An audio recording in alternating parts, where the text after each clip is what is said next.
day prior to COVID-19. He is one of the officers at my son's school, Jewish Community Day School.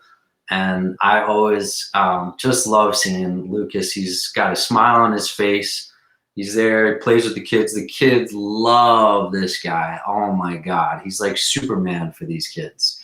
I'm so happy to welcome Lukas Burr from New Albany Police Department. Welcome, sir. Thank you. Yeah, man. So tell me, how long you been on the force from New Albany? I've been on New Albany for about 4.5 years. And how do you get placed to this particular department? Because from the outside, it would seem like that's a really nice team to be on. I mean, versus, let's just say, Center Columbus, where it's a different demographic, different economic class, different type of crime. So how did you? Well, when I was applying, I put my application in a few different places, and going through the interview process. New Albany felt like it was the best fit for me and best fit for my family, which we were about half the size we're at now. So when they offered, I jumped at the opportunity. You got like a mini soccer team, bro. Yeah, we 3 girls and gonna be welcoming our 4th one in July. Wow. What's the due date in July? Supposed to be the 13th, but our last 2 have come early. So Okay. So July 13th, is that Cancer? I don't know. I think it is because I'm the 16th, which means if she is on time, she'll be emotional and moody, just like me. Well, then our other ones must be Cancers too. Man, so you come home to a house full of women, which is kind of directly in contrast to your role, which is like, you know, you're first, you're a big guy. You have to be very assertive in your role. You know, what's that been like for you working in the police department, especially for your family? How do they feel about that? Like, Well, I moved up from Kentucky. I was an officer down in Ashland, Kentucky for 4 years. Um, the demographics were a lot different down there than they were up here. I'd compare it to kind of a Newark type of kind of a call load.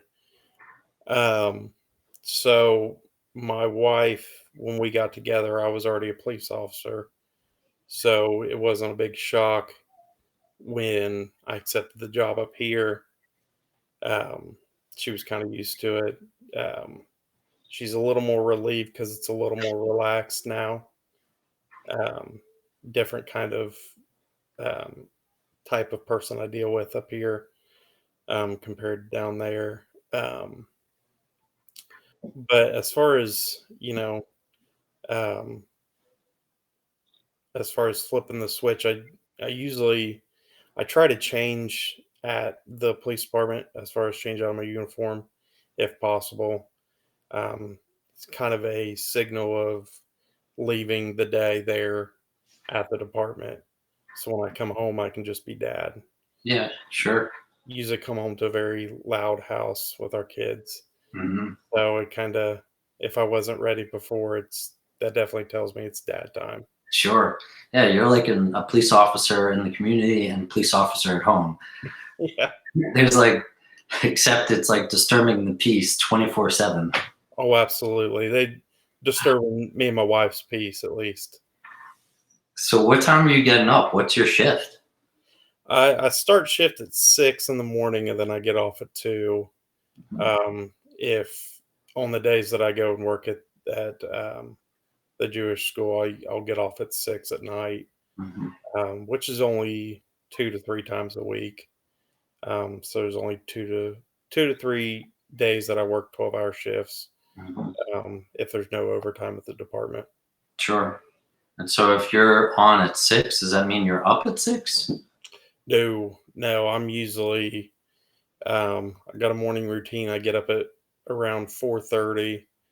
Um, take care of the dog and the cats, and then get coffee ready for my wife in the morning, and try and clean up a little bit, take the trash out, and Mhm. then it's off to work and go change and work my shift and come home. Are you superstitious at all that, like, this is about your safety and well-being, your life? You have a weapon, potentially other people that you're pulling over or dealing with could have a weapon. Is there something you do like in the morning that gives you like, okay, I'm blessed? Um, well, I mean, when I wake up in the morning, usually I'll see my kids and things like that, and see my wife. They're usually the last thing I see before I walk out the door. So, I've been doing this for 8, almost 9 years now. Um, so you know the risk before you walk out the door. Um, Not that anyone wants to face that music for real, but when you put on your Kevlar vest and your uniform, your gun belt, um, it's not like a normal day in the office. Normally, you normally don't wear those things when you go to your normal 9 to 5. So Dude, it's I got a pocket protector and a pencil, pair of eyeglasses, maybe a cell phone on my hip. there you go. So it's almost the same thing then. But it's just kind of another reminder that there may be a day that happens. Hopefully, never does. Knock wood. Yeah. Knock wood. Have you ever had to discharge a weapon? Uh, at animals, I haven't had to discharge at any humans. Thankfully, I had to come close a couple times, but Yeah. um, nothing, no discharges to anybody so far. Good. We like that. One of the most powerful ways to disarm someone, as you and I both know, is what's between both ears. And something I really love about you, and I do think about this when I think about police, or if I see any of the guys from your department and they say hello or wave. Um, you're you have a really nice way about you with people, and that in itself is very disarming. Yeah.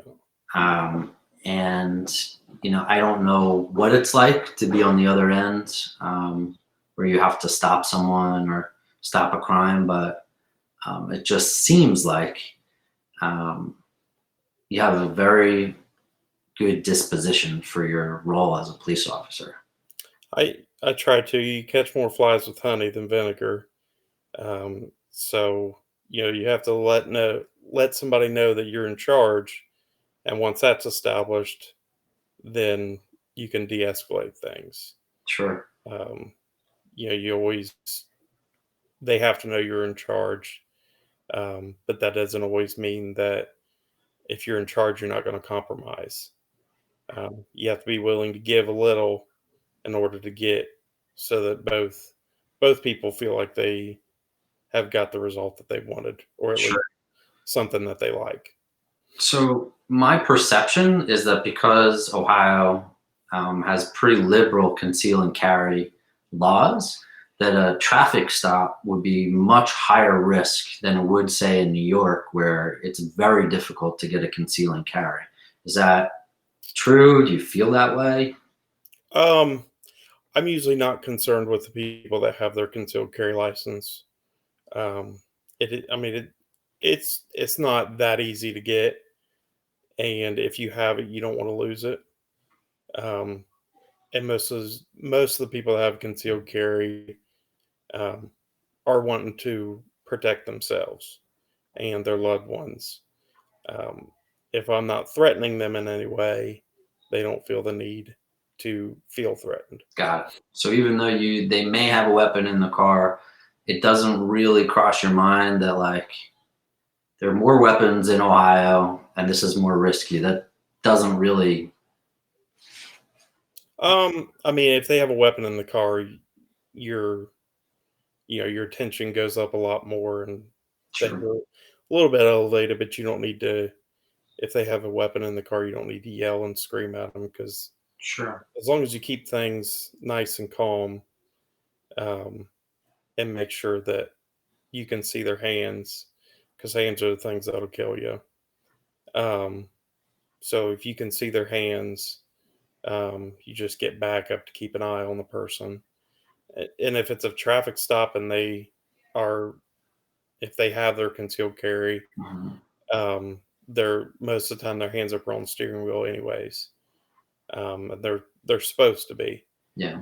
Um, and when we run somebody's um, registration, if they're the registered owner, it'll tell us if they have a concealed carry or not. Got it. Okay. That's the computer you have right in the middle there. Yes. Yeah. I always wanted to play with that computer just to know are you playing Space Invaders or No, we unfortunately we can't show people the results. If you like, if I ran your plates, I wouldn't be able to show you. Mhm. Um, it just it's an integrity thing, and it's Sure. part of the rules. So, Sure. Do you ever have ride what's it called when a civilian rides with you? oh, right along, yeah. Ride along. You ever have ride alongs? I have some, yeah. Regulars? Um, I haven't had any regulars really. Not so much up here. There's a few people when I was in Kentucky that liked to ride as much as they could, and we had a there was a time limit you could ride once like every 90 days or something, and there was a few people that like clockwork. It was their 90 days are up. Hey, I want to ride again. So you're in a car, a closed environment with potentially a civilian that you may really not enjoy their company. That And happened. you just kind of gotta be a professional and like, are they making small talk? Are they just sitting in the back? What is happening? Well, there you'll every so often you'll get a ride along that you don't really enjoy their company so much, but they do get to ride in the front. In There's the times where, front. yeah, there's times where we want to put them in the back, but everybody gets to ride up front on a ride along. Um, Ah, that's awesome. Dude, I would have assumed that the back would be mandatory. Now if you're giving someone like a courtesy transport, you'll put them in the back. But someone that's approved by the department, Mhm, um, and no criminal, nothing on their criminal record that would disqualify them from it. mhm. You gotta let them ride up front whether you like it or not. Wow, talk about a public service, man, okay. So that's clearly a part of the job. I told you I had wanted to do a ride along and I just didn't do it. How do you apply for a ride along? You fill out a form. So we have a form. I think you can call in. I'm not positive. I'm sure you can. Mm, Especially right now, they would rather you call in. Um, and you just request a ride along, and then we basically do a small little background check just to make sure there's no bad skeletons in the closet. Um, and then if you're approved, we call you and set up a day and time. got it. So my son Ethan, who adores you, you're like Superman to him, as you are to most of the kids in that school. Um, he asked me recently, how fast can policemen go? And I said, well, there's probably a scale depending on how severe the crime is. Mhm. That was a guess. Tell me, You're right.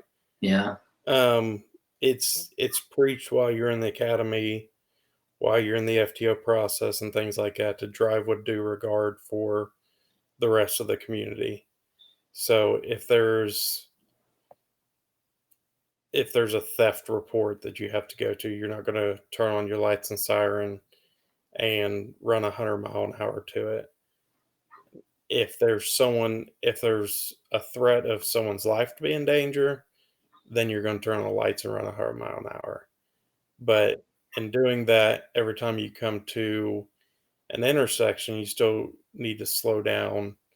Um, I always try to stop or at least get close to stopping, um, because the time that it takes to speed back up, you don't really lose that much time with stopping.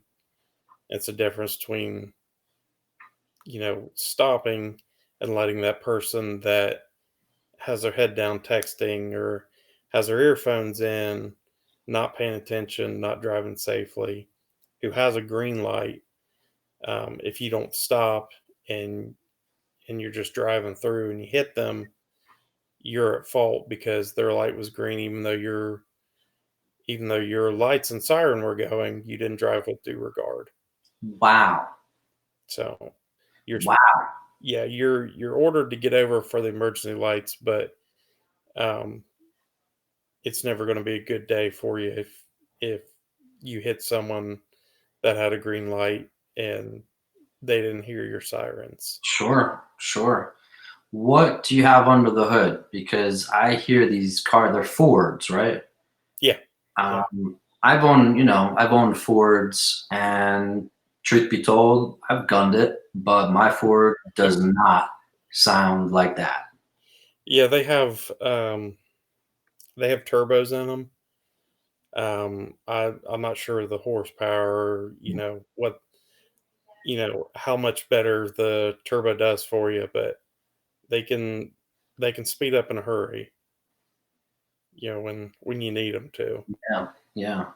And I mean, how often, I got to imagine that it's not very often that you're full on blaze, level 5, needing to go very, very quickly to places. I would assume that it's not often. Uh, it just it all depends. One day you could come out and not need to at all, and then there's some days that you might get 2 or 3 injury crashes and some domestic calls and things like that you have to run lights and siren to. Um, but not too many times in New Albany have I had to run lights and siren during one shift. Sure. Do you think that being a police officer makes people religious? It has you kind of think about things that most people in their occupation don't: life and death, human spirit, aggression, things that kind of make you really think deeply about life. I'm a realtor. I don't have to think about life necessarily when I wake up and show homes. Um, are police officers religious people, you think? Um, some are, but then some aren't. I think it kind of just all depends on just the belief that you had before you came into the profession. Got it. Now, sometimes there are certain things that really make you wake up and think, what is after death. Um, you know, I was a I was a Christian before I got into law enforcement, and um, it's changed some. It's somewhat deeper now, but um, your first year or two on the road, I think um, you're more you're more thoughtful that, hey, this could be the one, or this could be the one. Um, and then you get to certain calls and certain things happen, um, and it makes you wake up if you're not already woke up. But as far as everyone as a whole, I think it's split about just like any other job. Got it. Yeah. It's I would just think that that type of internal chatter would have people kind of do some praying, really. Uh, Hmm. but I get it. It's really where their background is, what they come to the role with prior. Um, I saw recently New Albany just hired 3 new recruits a couple months ago, 3 months ago, Um, maybe 4. maybe. It was three I'm or not 4. sure. Yeah, they looked pretty young. One guy in particular looked like I was surprised he was a police officer, in that, now that I'm nearly 40, I look back, You can be a police officer at what, like 23? 20 in Ohio, it's 21. 21. Yeah, Man, I think Florida is like 18 or 19. that's scary. That's just scary. I remember being 21. I was I was not responsible behind the wheel. I was, doing extracurricular activities. I was going after women. I was single. I was DJing in New York City. I mean, to be a police officer, anyone can become a marksman. Anyone can shave and look the part, Mhm. but to have the wisdom and the emotional maturity, how is that possible at 21? Well, I mean, everyone's life's a little different and how they were raised and what they dealt with growing up. Um, I was 24 when I started in law enforcement. Wow. Yeah. So, um, and that was I went to college, and then after college, I think I think it was 22. I started it at a jail, Mhm. and that's What were you doing at the jail? I was just a jailer. What does that mean to the layman folks? I'm a civilian. You gotta break it down for me. Just any like in law enforcement, you have a police officer.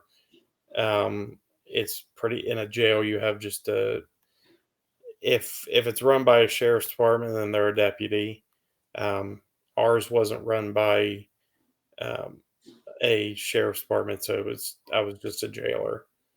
I, I think I might have been called an officer there too, but Got it. I'm not sure. It's I mean it's you can call it whatever you want, but it's all the same job. Got it. Um, but yeah, so I started there when I was 22, and then worked there for a little bit till I got my job in Got it. Ashland. And looking hindsight, what would you tell the more wise, older Lucas Burr to your 24-year-old self? Oh, I don't know if I'd tell myself anything. I just let me figure it out. All my life's gone pretty well. Hmm. Um, so I can't, I don't know if I'd want to know. I think I want to keep everything the same. I don't know that I want my life to work out any differently than it is now. Dude, that's a very powerful statement. Um, that is a very powerful statement because I have many things I would want to tell my 24-year-old self, such as don't take things too seriously. You're not the center of the universe. Um, I have some other things I'd probably tell myself that are not appropriate for the podcast, but all in all, that's a really cool way of thinking. I respect that. So, what's your workout game like, considering you have to be able to run and lift and potentially throw a human being if they get at you? Well, with working and three kids, and my wife pregnant now, um, a There is lot no workout. a lot of my cardio comes from chasing our kids in the yard. Great. And then um, just the kids wanting to play and doing different things with the kids and Mm, trying to always move. That's that's the key. I think when you get off work and you go home and you sit and then you just tell the kids just watch TV. Um, I don't think that's being a very good parent, in my opinion. Because if I'm gone all day, I still have to come home and be dad. I can't be, oh, work was hard today. I'm going to go upstairs and do yeah, my thing. So yeah. I think it's important if you're being a dad and you come home and you give your kids the same effort or better than you did at work that day. Mhm. Um, I think that that's something they deserve. And also, if you have young kids, that when when they play with you, it's going to be something that they're getting their energy out and Mhm. going to be wearing you out in the at the same time. Yeah, So yeah. you get a little bit of cardio that way. And Yeah, you're probably a really good dad because I see how you interact with the kids on the playground. Just for our viewers out there, you have no idea what Lucas is doing with these kids on the playground. They're running after him, and he's playing monster. And the kid, you see 20 kids disperse. It is awesome. They're like, ah! I love it. I love it. It's so much fun to watch. Oh man. So, what's something that you would kind of want people in the community to know, or this podcast, it may go out to 20 people, maybe go out to 2,000, who knows? What would be a message that would be something constructive that you want to tell people in the community that would help the police force, or make a better community? Is there anything in particular that comes to mind? um, well, right now, for one, stay inside. Yeah, I'm still seeing people out walking around and getting close to people, and I think the longer that we prolong wanting to stay out and be social, which there's nothing wrong with being social, but just like we're doing right now, you can video chat with people and things like that. When things get back to normal, um, you know, just just slow down in life and be a better neighbor. Um, get to actually know people, stop people when they're walking, talk to people more than just saying, "Hey, how you doing?" and just keep walking. Actually, want to know what people's how their day's going. Uh, yeah, I think the more people talk and the more people actually like to get to know their neighbors, the more together a community becomes. sure. Yeah, I know you were telling me that in Kentucky, it would not be uncommon for somebody in the community to see you in a coffee shop or wherever you're at and be like, "Hey, Burke, let me grab that for you, bud. Let me, buy you a coffee, or let me get that sandwich for you." Hmm. Um, that was that was like a little bit of like a aha moment that like um, to, communities look at officers in different ways, and in that community, clearly people were very grateful and did not take you for granted. Yeah, and it wasn't even so much, buying us a coffee or anything like that. It was I could go into a Walmart because we had a Walmart up on like at the top part of the hill of like the highest point in our town, and I might not get out of there for an hour because I see one person that I may have talked to one time, and so they want to talk to you, and then I could get done with them after a 20-minute conversation and see someone that I arrested, and they're like, "Hey, how you doing? I want to say thank you." You know, Really? yeah, I had quite a few people that, um, they would say, they would be cussing me on their way to jail, and then 2 weeks later, I'd see them, and they'd say, "I want to apologize for how I acted. I appreciate you doing your job." Because they may be the suspect one day, but they may be the victim the next. Might even be the savior. Yeah. So, there's quite a few people that, thank me for the way I treated them on the way to jail, um, and just the way I handled everything. And I was no different than any other officer there, Yeah. I worked with. And I don't think I'm that much any different than any officer out there as far as the way they handle calls and things like that. Um, I'm not sure about that, sir. I'm not sure about that. I've interacted with, call it a dozen of the folks in your department, and a lot more than that, especially in New York City, which that's kind of not a fair comparison. Um, New York City, there's so many people. It's the role is viewed upon very negatively. Mhm. There's a lot of judgment with officers. There's not a lot of respect there. It is growing. It is growing. But having been in New York and seen what I've seen, different environment than New Albany, Ohio. Um, Mhm.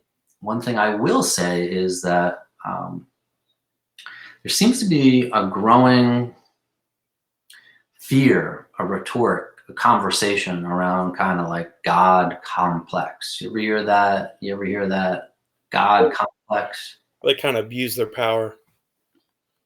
Okay. Abuse of power. And I'm not saying locally, I'm just saying on a broader scale, it seems like from the viewer standpoint that that's really prevalent. And I don't really know if it's fair because you only get one side of the story.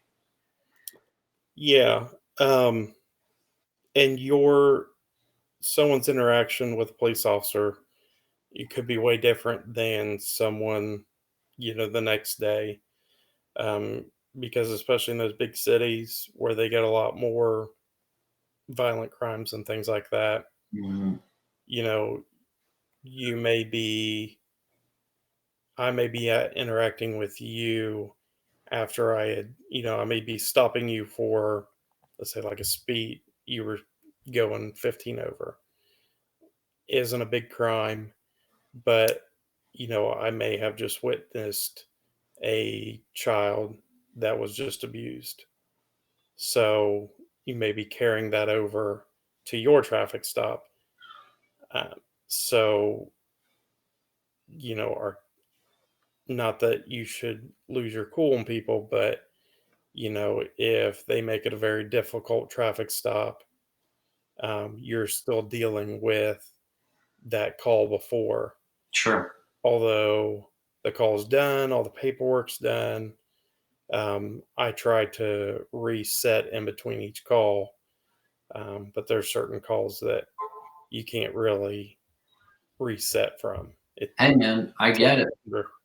I get it. I have some clients I interact with that are very difficult. They're not very respectful.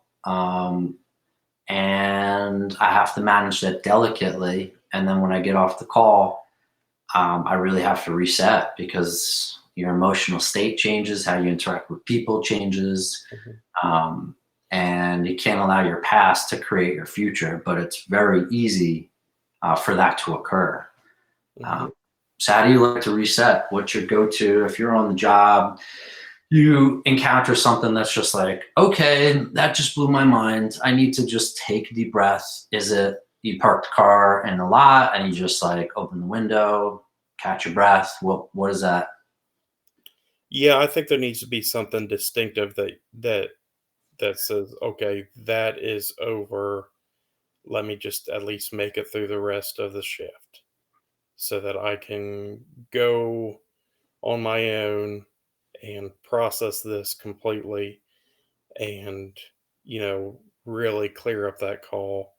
So, even if it's going to an empty parking lot, like you said, and just, okay, let's reset my mind, get through this, get through the rest of the shift safely, um, and not do anything that, either me or the department will regret. Um, and so I've had calls where I've had to turn around and go do something even small, and someone doesn't have the best attitude or doesn't have respect, and you just have to remind yourself, all right, be professional, be professional, be professional. um, but I lean on my faith and my family a lot, so they those two things definitely help me. They can help me get through just about anything. That's awesome, man. Yeah, that's a really good attitude. What's the policy on shaving? It seems that all the New Albany cops and many cops very, very cleanly shaved. Like that dude Chad. I mean, come on, baby face Chad. Right? Next time I see him, I'm gonna tell him you're baby face Chad.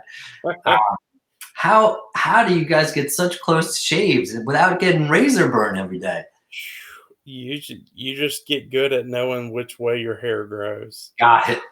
So I'm lucky enough that there's only one patch that grows differently, Mhm. and I've learned over the years, painfully, that that's how that patch grows. Got it. But our policy is, um, your sideburns can't be below your earlobes. So My I have sideburn, big ears, so I have a lot to give. my earlobes. Okay, got Yeah, it. yeah.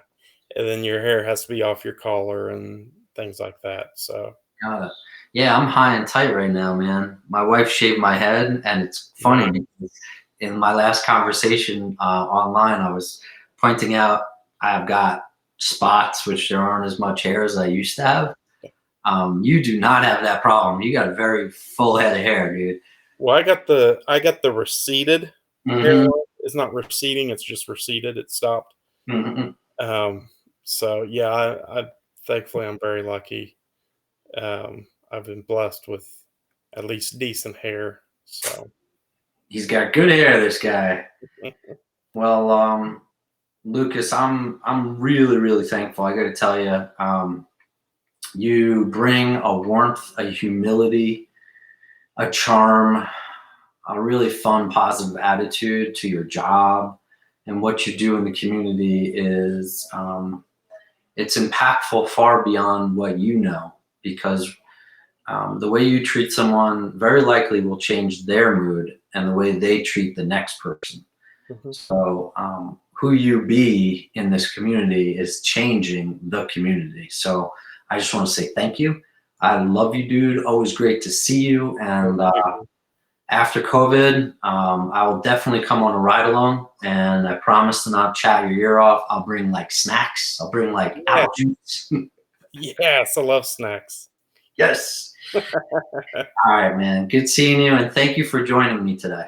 Absolutely. Thank you. All right. We'll see you soon, man. All right. See you. All right. Bye.